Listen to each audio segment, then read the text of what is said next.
Srisailam trust board chairman immediate Koteswararao గారిని మీకు రావాల్సింది. అలాగే మన రాష్ట్ర ప్రభుత్వ చీఫ్ సెక్రటరీగా ఇప్పుడు కమిషనర్ ఇప్పుడు చైర్మన్ ఫైనాన్స్ కార్పొరేషన్ ఉన్న రాంబాబు గారు కూడా వేదికపైకి రావాలని కోరుతున్నాను. కోటేశ్వరరావు ఈ కార్యక్రమాన్ని గురించి చాలా మాట్లాడదామని చెప్పేసి రాసుకున్నారు. మాట్లాడేసినప్పుడు చాలా ఎమోషనల్ గురించారు కాబట్టి ఈ స్పందన రాంబాబు గారి స్పందన కార్యక్రమానికి స్పందన మాట్లాడిన తర్వాత కోటేశ్వరరావు గారు మాట్లాడతారు. అసలు ఈ కార్యక్రమానికి శ్రీకారం చుట్టింది గురువు గారు. వారి జన్మదినం జరుపుకోవడానికి శ్రీశైలం వచ్చినప్పుడు ఆవిడ అడిగింది, నాకు ఇక బాగా సప్తాహం చేసి పెట్టండి మీరు గురువు గారు. అమ్మ 210లో డేట్లు లేవు, 2011లో నేను డేట్ ఇస్తాను అని చెప్పి వాళ్ళు మాట అన్నారు. తర్వాత ఒకరోజు ఫోన్ చేసి శ్రీమూర్తి గారు మీకు 10వ తారీఖు నుంచి 16వ తారీఖు వరకు మీకు టైం ఇచ్చాను, మీకు శ్రీశైలం వచ్చే మీ మఠంలో భాగవత సప్తాహం చేస్తాను. పరమాచార్య గారికి భాగవతం అంటే అమిత ప్రీతి కాబట్టి నేను అక్కడ వారు ఈ మఠంలో వారు తెలియాలి కాబట్టి అదే వేదికగా అక్కడే ఉండి చెప్పాలని చెప్పేసి నా సంకల్పం అన్నారు. ఆ చైర్మన్ గారు, యువ గారు వాళ్ళంతా ఊళ్ళో పెడదాం, మీకు ఊళ్ళో బాగుంటుంది, లేకపోతే మీకు ఎయిర్ కండిషన్ ఆలిస్తాను మా కనికాపడి సత్రంలోను అని చెప్పేసి అడిగారు. నేను నాకు సరే వారి దగ్గరికి పోయి ఏది ఎక్కడ పెట్టమంటారు వారు ఆ మాట అన్నారు. పరమాచార్య గారు తిరిగిన ప్లేస్ కాబట్టి మీ మతంలో చెప్పాలి నా సంకల్పం. ఆ ప్రయత్నాన్ని వదిలేసి ఇక్కడే వారికి ఈ వేదిక ఏర్పాటు చేయడం. తర్వాత నేను 2 విషయాలు వారి గురించి చెప్పాలి. లాస్ట్ టైం వారి జన్మదినం జరుపుకోవడానికి వచ్చినప్పుడు వారు గోపూజ చేస్తున్నారు. ఒక కోతి వచ్చి అరగంట సేపు ఒక వేప చెట్టు మీద అట్లాగే ధ్యానంలో నిబద్ధమై అరగంట సేపు కూర్చుంది. వారు గోపూజ అయిన దాకా నా జన్మలో ఇంతవరకు కోతి అరగంట సేపు కూర్చుంటే చూడలేదు. అది ఒక వండర్. రెండోది, నిన్న విష్ణు సహస్రనామం మీ గోశాల చేద్దామని నా సంకల్పం విష్ణుమూర్తి గారు అన్నాడు. నాకు చాలా సంతోషం. గోవుకు మా పరమాచార్య గారు కూడా గోశాలలో పడుకునేవారు, నేను చూశాను కూడా. సరే అట్లాగే చెప్పేసి నిన్న అరేంజ్మెంట్ చేసాం. గోవులు వచ్చాయి, తర్వాత వాటికి ఆ గోశాలలో మూత్రం వేయడం, తర్వాత పేడ ఎంత అసహ్యంగా ఉంది, ఏం చేయాలని చెప్పేసి అనుకుంటే జనం ఎక్కువ మంది వచ్చారు. అందరూ కూడా గోవు కాళ్ళ బట్టు కింద కూర్చున్నారు, కాళ్ళ దగ్గర కూర్చున్నారు. కానీ మా గోవులు ఏమి చేయలేదు. మేము విశ్వాసం మొదలుపెట్టేటప్పటికే అన్ని గోవులు అరవడం మానేశాయి. అవి చెవులు విప్పి ఈ విశ్వాసాన్ని మేము 45 నిమిషాలు ఎంత పిన్ డ్రాప్ సైలెంట్ అంటే అంత పిన్ డ్రాప్ సైలెంట్. నేను నిజంగా గోమాతను చూశాను, మా పరమాచార్య గారి యొక్క సంకల్పాన్ని చూశాను. చాలా తన్మయత్వం, వారి యొక్క తపోబలాన్ని. ఇటువంటి వాళ్ళు మనకు వారు చేసేటువంటి సేవ హిందూ మొత్తానికే గర్వకారణం చెప్పేసి ఈ కేవలం ఈ కచ్చిపట్టం కాదు, శ్రీశైలం కాదు, ఇంకో చోట కాదు, ఇంకో చోట కాదు. వారు చెప్పేటువంటి సందేశం ఈ యంగర్ జనరేషన్కు, ఈ సమాజానికి తోడ్పడతాయని చెప్పేసి ఆ సంకల్పం మా మతానికి వచ్చి వారు చేసినందుకు మా ట్రస్ట్ తరఫున, మా మిగిలిన మెంబర్ల తరఫున నేను నా నమస్కారాలు చెప్తూ ఈ స్పీచ్ ఫస్ట్ చెప్తున్నాను. ఇప్పుడు రాంబాబు గారు అందరూ చెప్పండి. వేదికను అలంకరించిన పెద్దమూర్తులు బ్రహ్మశ్రీ జాగంటి కోటేశ్వరరావు గారు, ఇక్కడ విచ్చేసినటువంటి భాగవతులందరికీ కూడా రాష్ట్రాన్ని ఈ కార్యక్రమంలో పాల్గొనడానికి నేను ఇద్దరికి ప్రత్యేకంగా కృతజ్ఞతలు చెప్పుకోవాలి. మొదట ఆస్తులు కృష్ణమూర్తి గారు, వారు ప్రత్యేకంగా నాకు ఫోన్ చేసి ఈ కార్యక్రమానికి రమ్మని చెప్పారు.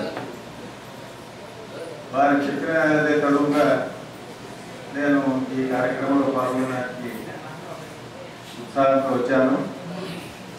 రెండవ వ్యక్తి నేను కృతజ్ఞతలు చూపించాల్సింది మా సతీమణి.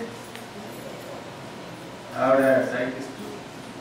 15-20 రోజుల కిందటే శ్రీశైలం వెళ్ళాలని ఆవిడ కోరిక కలిగింది. ఆ తర్వాత కృష్ణమూర్తి గారు చెప్పిన తర్వాత తప్పనిసరిగా వెళ్దాం, ప్రవచనం వినాలి తప్పనిసరిగా వచ్చి ఒకరోజే ఉందామని అనుకున్నాం. కానీ మా సతీమణి ఈ ప్రవచనానికి ఎంత నియమలున్నాయనుకుంది. ఆవిడ ముందుగా ఇక్కడే ఉందాం, పూర్తిగా ప్రవచనం ఉందామని జనవరం ఇవాళ ఉండటం మా అదృష్టం. అది దానికి నేను ప్రత్యేకంగా మా సతీమణికి నేను కృతజ్ఞతలు చెప్పుకోవాలి.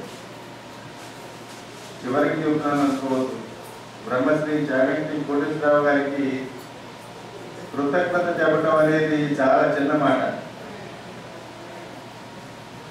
మృత్యువు దగ్గర పడినప్పుడు పరీక్షిత్ మహారాజు ఏం కోరుకున్నాడు? భగవంతుడి లీలని వినడానికి కోరుకున్నాడు. మృత్యువు కంటే భయమైన వస్తువు ఇంకోట్లేదు. ఎవరు కూడా మృత్యువుని కోరుకోరు. మృత్యువు సమీపించినప్పుడు సుఖ మహర్షి ద్వారా ఆయన 7 రోజులు భగవంతుని లీలను విన్నాడు. సాక్షాత్తు సుఖ మహర్షి రూపంలోనే శ్రీ చాగంటి కోటేశ్వరరావు గారు మన ముందుకు వచ్చి భగవతాన్ని ప్రవచనం చేశారని నేను అనుకుంటున్నాను. వారికి మేమంతా సదా రుణపడి ఉంటాం. ఈ రుణం తీర్చలేని రుణం. వారు సుఖ మహర్షి కానీ మేమందరం కూడా పరీక్షితులు అనేక తెలియట్లేదు. పరీక్షితులు అవ్వాలనే కోరిక ఉన్నది. వారు వేసినటువంటి బీజాలు ఎన్నో వేశారు. ఏదో ఒకటి నాటుకున్న చాలు, అది ఫలించి వృక్షమై మమ్మల్ని ధరిస్తుందని నాకు పూర్తి నమ్మకం. వారి విశ్వాసం కూడా అదే. వారు చెప్పినదంతా కూడా పుట్టి భాగవతం చెప్పలేదు. వారు భాగవతం అనే నెపంతో మనకి మన సాంప్రదాయంలో ఉన్నటువంటి ధర్మాలని, శాస్త్రాలని, దాని వెనుక ఉన్నటువంటి పరమార్థాన్ని, దాన్ని సాధించాల్సినటువంటి సాధనకి మార్గాన్ని మరి ఎందుకు చేయాలో అనేటువంటి ముఖ్యమైనటువంటి గమ్యాన్ని ఇవన్నీ కూడా నిర్దేశించారు. కథారూపకంగా ఇంత గొప్ప జ్ఞానాన్ని మనకి ప్రసాదించినందుకు, అది కూడా ప్రతిఫలాపేక్ష అంటే మనం అందరం కనుక బాగుపడితే అదే ఆయనకి సంతోషం. వారు చెప్పినటువంటి ఈ ప్రసంగాన్ని నేను ఎన్నో ప్రసంగాలు విన్నాను జీవితంలో. ఎంతో మంది మహనీయులు చూశాను, కలిశాను, పండితులు చూశాను, మాట్లాడుకున్నటువంటి వారిని చూశాను.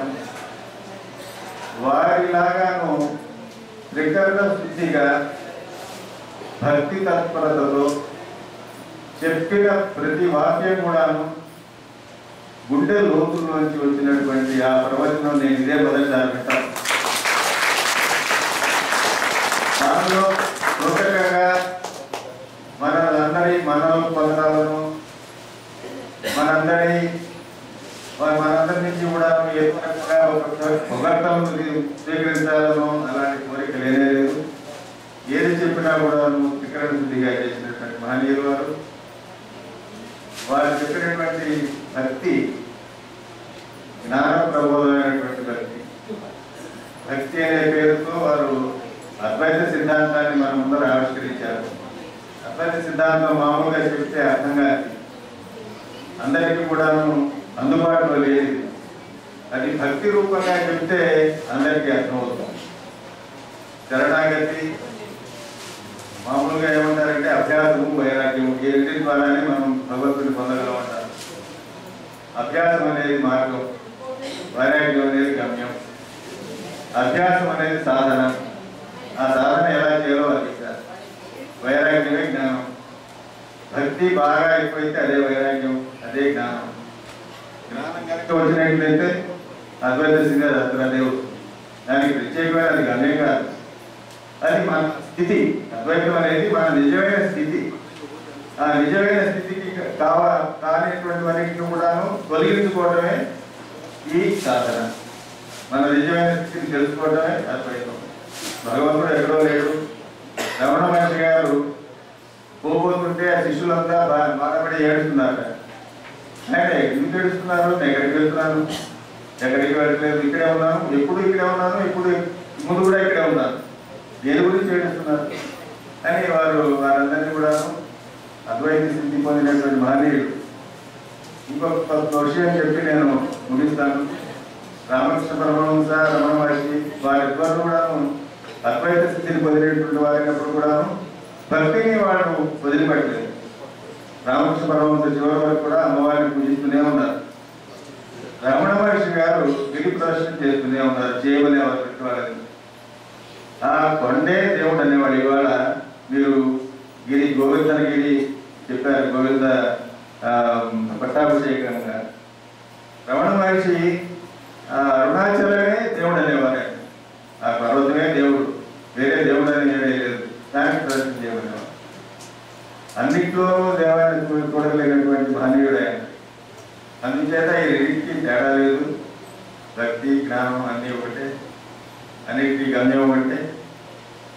వారు చెప్పిన విషయాలు మనం ఏ కొంతైనా కూడా ఆచరణలో పెట్టగలిగితే కొంతవరకైనా వారు చెప్పిన దానికి ప్రతిఫలంగా 1% రుణం తీసుకున్న వారు అవుతామని, తీసుకోవడానికి మేము ప్రయత్నిస్తామని వారికి నేను మీ అందరి తరఫున కూడా వారికి హామీ ఇస్తూ సెలవుస్తున్నాను.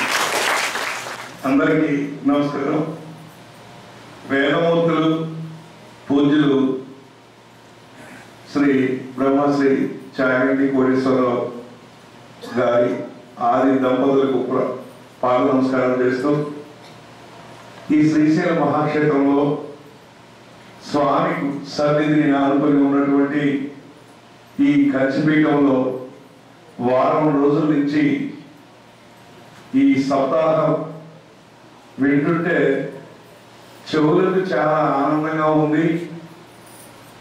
అయితే మహానుభావులు వారు ఏమి చెప్పినా సుందరంగానూ అందంగానే ఉంటుంది.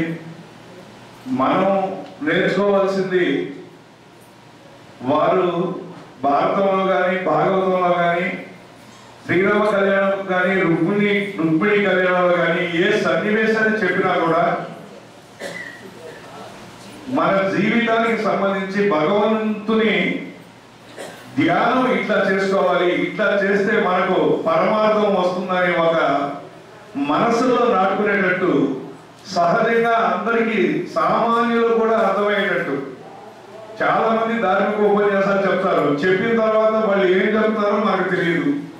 వారు చెప్పిన దానిని మరలా అది సామాన్యుడికి, అంటే చదువు రాని వాళ్ళకు కూడా అర్థమయ్యేటట్టు విశదీకరించడంలోనే కోటేశ్వరరావు గారి గొప్పతనం ఉందని నేను మనస్ఫూర్తిగా నమ్ముతున్నాను. వాళ్ళు ఆయన మహానుభావుడు, భగవత్ స్వరూపానికి ప్రతిరూపం.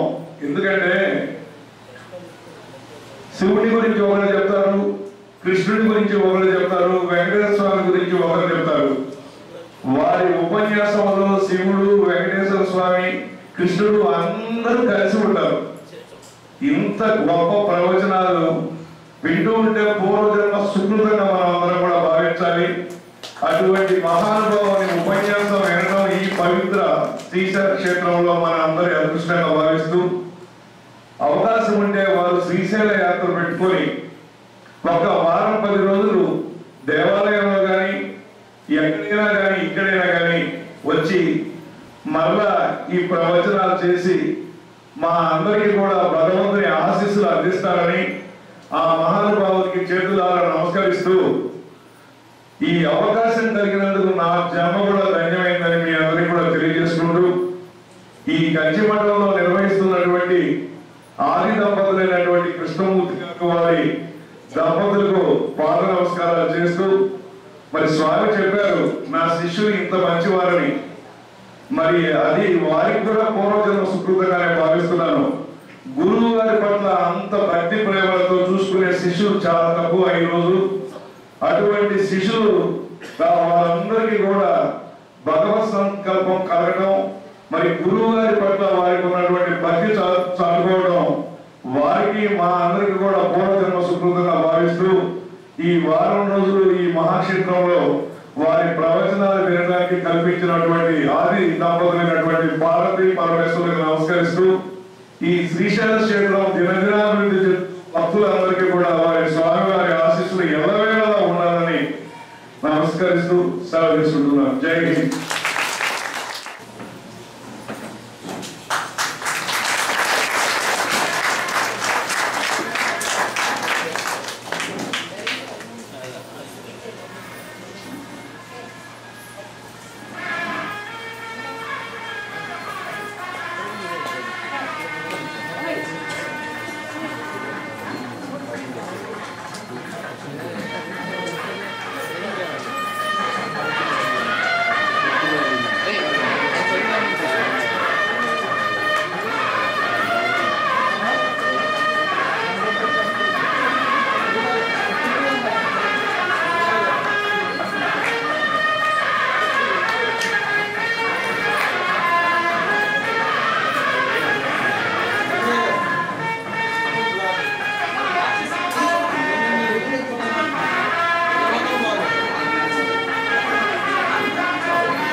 నమస్కరించి సమర్పించినటువంటి మా సాయివారి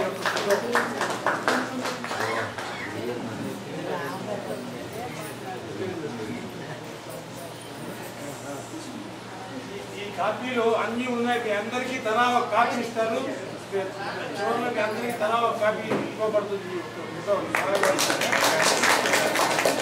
ఒక పంచాంగం కూడా ఇస్తాం.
वर्चस्वन्तं मनुष्येषु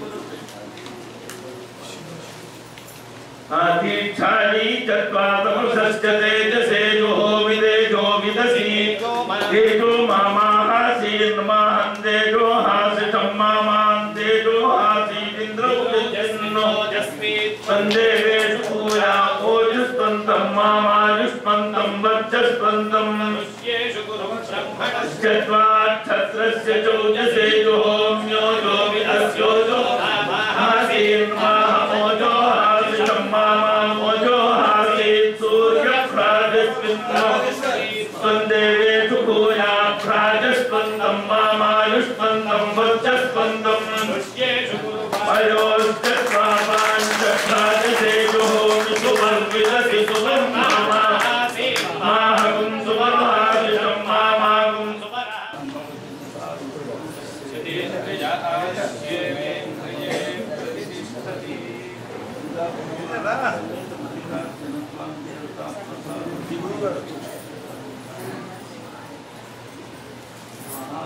स्वामी सत्याः एताः आशिषः